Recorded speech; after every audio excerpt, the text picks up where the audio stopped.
দাদি দাঁড়ান, আমাদেরকে ফুচকা খাওয়াই দে, কিন্তু আমরা কালকে টাকা দিব। আরে বেটা, ঘরে সবজি নিয়ে যাওয়ার দরকার ছিল, তারপরে তোমাদেরকে খাওয়াই দিচ্ছি, সমস্যা নাই। নাও খাও খাও, অনেক পেট ভরে যাবে তোমাদের। আরে বেটা তুমি আসো, তুমিও ফুচকা খেয়ে যাও। আরে ও কি ফুচকা খাবে, ও তো টাকাই দিতে পারবে না। হ্যাঁ চলো চলো। আরে মৌসুম তো মনে হচ্ছে অনেক খারাপ হয়ে গেছে, তাড়াতাড়ি আমাকে ঘরে যেতে হবে।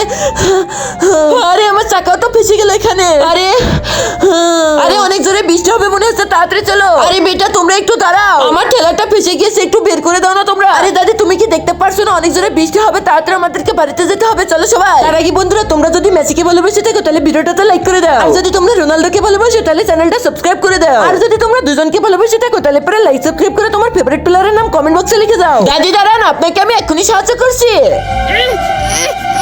আরে বেটা, ওইখানে সব বাচ্চারা ফুচকা খেতেছিল, তুমি খেলে না কেন? দাদি তাহলে শুনেন, আমি বিনা টাকায় কোনো জিনিসই খাইতে চাই না। ঠিক আছে বেটা, এখন তো তুমি খেয়ে নাও।